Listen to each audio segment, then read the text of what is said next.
Bonjour tout le monde, j'espère que vous allez bien.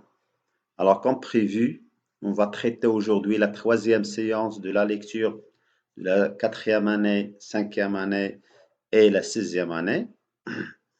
Mais avant, si vous me permettez, on va faire un petit rappel à tout ce que nous avons déjà vu concernant bien sûr la lecture. Alors, nous avons traité les types de textes, à savoir le texte narratif, le texte descriptif, le texte injonctif, le texte informatif et le texte argumentatif, c'est-à-dire les textes adoptés à l'école primaire. Alors, à quoi sert chaque type et les caractéristiques de chacun. Alors, nous avons aussi traité comment élaborer une fiche pédagogique, à savoir l'entête, la première séance et la deuxième séance.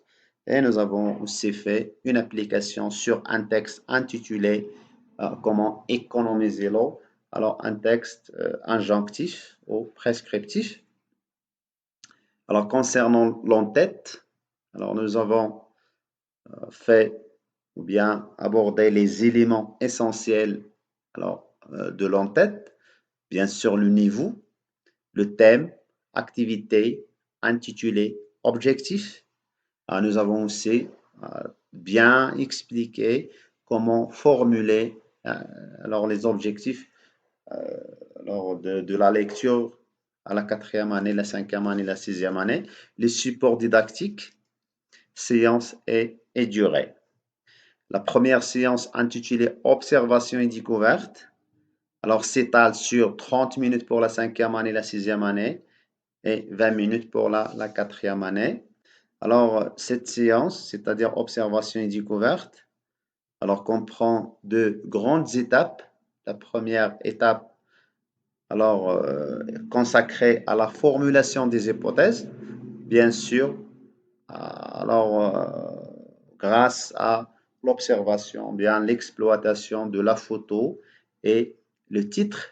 Alors, les apprenants, bien l'enseignant amène les apprenants à observer et analyser aussi le titre afin de formuler les hypothèses, bien sûr, à l'aide des questions que nous avons déjà vues. Ce sont des questions instigatrices, alors qui se répètent lors de la première séance. Bien sûr, ça dépend au texte à étudier.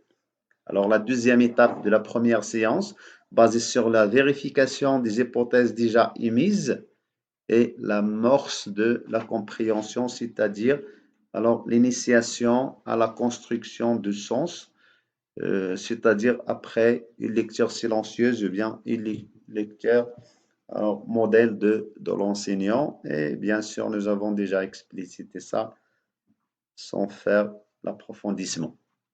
Alors, la deuxième séance, basée sur la compréhension, c'est-à-dire une science intitulée la compréhension, c'est-à-dire la construction de sens. Alors, cette séance s'étale sur 45 minutes pour la cinquième année et la sixième année et 30 minutes pour la quatrième année. Alors, quelle est la progression ou bien le processus de cette séance?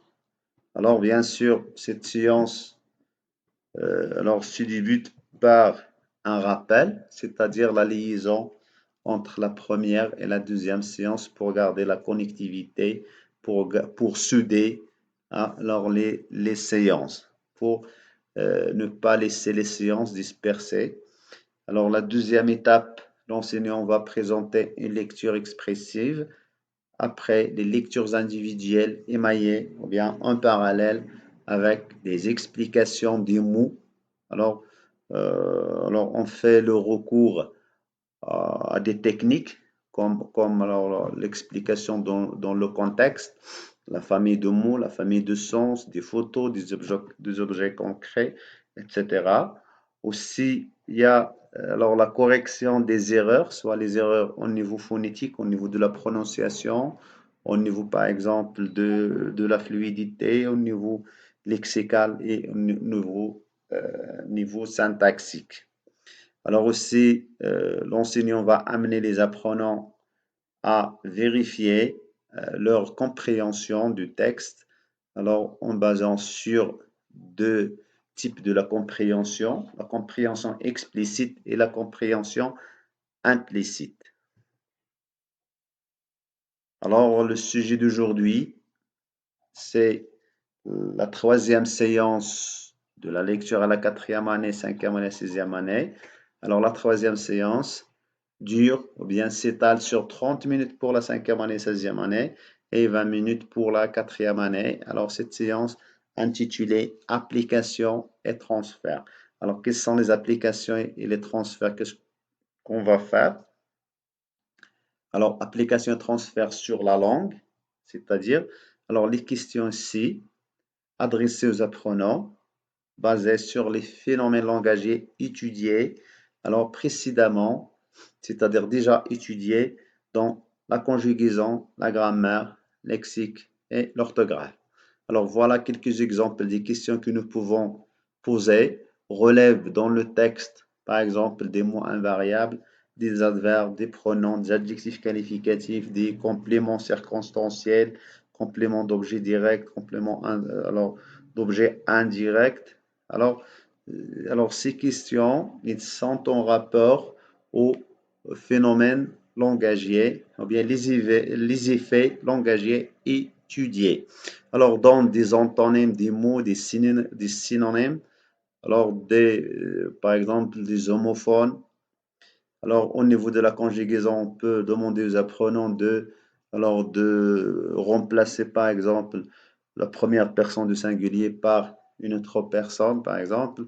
Alors, conjuguer les verbes, alors en utilisant, par exemple, les temps suivants, l'imparfait, l'impératif, le présent de l'indicatif, etc. Alors, ce sont des questions basées sur les activités réflexives sur la langue.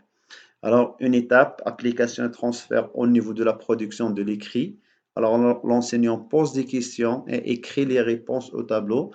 À la fin de cette rubrique, l'enseignant va inviter les apprenants à lire oralement les réponses transcrites au tableau. Alors, la troisième étape, bien la troisième rubrique, alors intitulée oralisation d'une partie. C'est-à-dire l'enseignant va sélectionner une partie de texte, par exemple un paragraphe où il y a des groupes de souffles, c'est-à-dire des mots difficiles à prononcer. Alors l'objectif de cette étape, c'est surmonter les difficultés au niveau phonétique, au niveau de la prononciation et au niveau de la fluidité. Alors, bien sûr, cette rubrique est destinée aux apprenants qui éprouvent des difficultés. Alors, il va sélectionner une partie, il va faire une lecture expressive, il invite les apprenants à lire oralement alors cette partie. S'il y a des difficultés, il va découper, faire le découpage, ou bien il décompose des mots difficiles à prononcer en syllabes et invite les apprenants à les lire. Syllabe par syllabe, après mot par mot, et enfin, alors, elles vont arriver à lire des phrases. Alors, la dernière rubrique, ou bien la dernière tâche de cette séance, c'est l'enseignant va amener les apprenants à découvrir, à dégager les caractéristiques du texte étudié. Par exemple, s'il s'agit d'un texte injonctif, les apprenants vont dégager qu'il s'agit par exemple d'un texte qui donne des conseils, des consignes, alors des ordres, des interdictions. Alors les caractéristiques, par exemple, la dominance de l'imparfait, bien de l'impératif plutôt, et de l'infinitif. Par exemple, s'il s'agit par exemple d'un texte narratif, l'enseignant va amener des apprenants pour dégager que le texte narratif doit comporter des éléments, par exemple des actions, alors des indicateurs spatiaux temporels, des personnages bien sûr. Ils vont dégager aussi la structure, par exemple la situation initiale, l'élément perturbateur des péripéties, le dénouement et la situation finale. Alors ils vont dégager aussi la dominance, par exemple, des temps de l'imparfait et le passé simple. Voilà un résumé, un survol sur la troisième séance. J'essaie de parler en arabe afin de donner l'opportunité à tout le monde de comprendre. يعني فيما يخص الحصة الثالثة سبق لنا أن تطرقنا للحصة الأولى والثانية. الحصة الأولى والتي تخصص للملاحظة والاكتشاف، الحصة الثانية تخصص لمستوى الفهم يعني بناء المعنى. الحصة الثالثة يعني مخصصة لأبليكاسيون ترانسفير يعني التطبيق والاستثمار. التطبيق والاستثمار يكون على مستوى الظواهر اللغوية والظواهر الأسلوبية والظواهر مثلا على مستوى المعجم، على مستوى التراكيب إلى غير ذلك. يعني الأستاذ يطرح أسئلة حول التراكيب والإملاء مثلا والظواهر مثلا الصرفية والأسلوبية التي سبق للمتعلم أن درسها. يعني يستثمر كل ما درسه من خلال النص من حيث يعني يستخرج من النص سطر، حول إلى غير ذلك. ثم يعني مرحلة لربط فهم المقروء بالإنتاج الكتابي، حيث يطرح مجموعة من الأسئلة ويكتب أجوبة تلك الأسئلة في النهاية، يطلب منهم قراءة هذه الأجوبة.